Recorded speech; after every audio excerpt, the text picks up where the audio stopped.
پکار دی چې په دې میاشت کې په دې غړو کې موږ او تاسو وخت رانه ضایع نشي دا لیمټ ټایم دی تقریبا 29-30 ورځې او زمونږ د اجر الله سور کوي نفل فرض ته ورسوي 2 رکعات نفل داسې لکه چې فرض دی ادا کوي 2 رکعات فرض 3 رکعات فرض داسې لکه چې اویا فرض دی ادا کوي اویا فرض یو نفل په فرض او فرض په اویا درجه ته الله رب العزت رسوي د دې میاش کې د مؤمن د عمل طاقت او د مؤمن د عمل وزن الله پاک زیاتوي او څنګه چې عام خلک وایي چې دې میاش کې زموږ سیزن دی کپڑوں والا وی زمون سیزن دے سبزے والا وی زمون سیزن دے اچار والا وی زمون سیزن دے پکوڑوں سموسوں والا وی زمون سیزن دے مربے والا وی زمون سیزن دے جرنل سٹور والا وی زمون سیزن دے اجی دغه شان نور به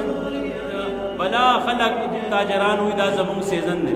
زما محترمو دا میاش دا مومن دا مومنانو سیزن دے دا ایمان والو سیزن دے دا الله دا طرفه یو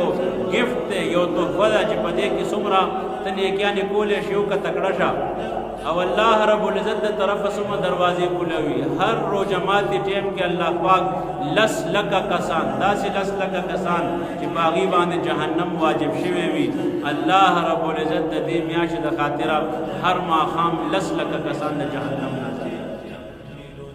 څنګه آزادۍ د الله رحم دی د الله کرم دی الله نه څوک تپوس کولو والا نشته بیا په ټوله روژه کې چې څومره آزاد کړي د اختر په شپه باندې هغه ټول په یو ځای د هغې تعداد مطابق د یو اندازې مطابق په کروڑونو شپږ کروڑه انسانان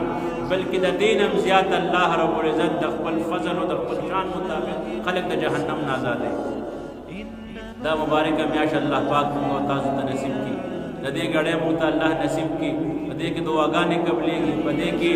نوافل په دې کې د صلات تسبیح اهتمام په دې کې د تلاوت دو شیزونو اهتمام ډېر پکار دی یو دا چې کوم وخت موږ ته ملاویږي د دنیا د کار نه چونکې دنیا دکان پټې ملازمت موږ سره ضرورت دي د هغې نه علاوه چې موږ ته څومره ټایم ملاویږي چې د الله کلام ځکه د دې کلام او د دې روژې ډېر زیات چونکې دا په روژه کې انا انزلناه فی لیلة القدر وما ادراک ما لیلة القدر دا قرآن الله پاک په لیلة القدر کې په روژه کې دا نازل کړی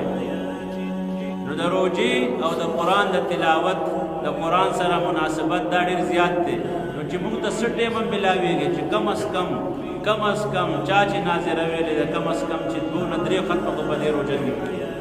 چا چې نه ده ویلې چې هغه په دې روژه کې شروع کې قرآن شریف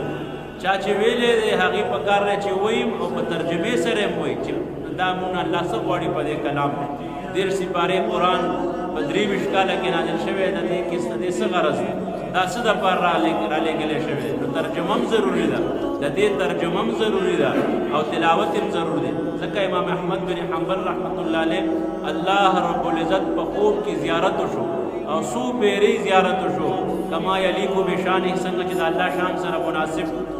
انو الله تعرض کې چې الله ستا په ټولو کې خوښ عمل څه دی الله رب العزت ورته فرمایل چې احمد زما کلام وایه دا د الله کلام الله ته ډېر محبوب دی دا الله د ذات نه وتی نو هغه ورته عرض وکړو چې الله که په پوهي که په ناپوهي یعنې ترجمې سره که غیر ترجمې سره نو الله ورته وفرمیل چې احمد که په پوهې وې هم پې زه خوشحالېږم او که په ناپوهې وې یعنې صرف ریډ کې او صرف تلاوت کې هم پې زه پوهېږم ما ته خوښ زما محترمه په دې میاشت کې زنانه نارینه ماشومان کور کې ماحول د قرآن واجبه یو مصیبت دا دی چې کله د رمضان مبارک میاشت راشي زمونږ اکثر خلک د شپې ویښي او موبایل کې لګیایي تر پښمني پورې ټول وخت چې هغه کوم خصوصي ګړۍ وي د شپې د عبادت یا د آرام هغه مونږ نه په دې کې او بیا پښمنۍ کړی یا نه کړی او سحر مونځ هم په غفلت کې لاړ شي او بیا ټوله ورځ اوده وي زما محترم روژه د دې نوم نه دی چې مونږ به ټوله ورځ خوب وکړو او ټوله شپه به مونږ په مختلف حالاتو کې او په ګناه کې او په وخت زیان کې به لګېدلي د دې نوم هرګز روژه نه دی روژه څه دی د قرآن کې رمضان شهر رمضان الذي انزل فيه القرآن شهر رمضان الذي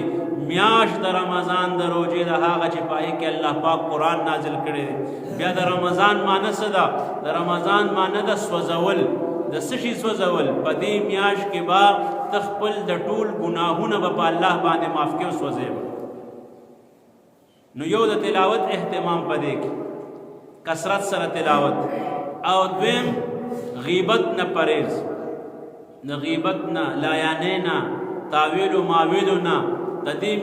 اسم د غیبت منع ده، اسم غیبت حرام ده. او په دې میاشت کې مونږ په ځان باندې لازم کو چې خپل جبه ته واګي ولګو، د خپل خولې له لګام ورکو، د خپل خولې باندې سوکو، د خپل خولې مشکو کو، د خپل جبه مشکو کو چې زمونږ د جبه نه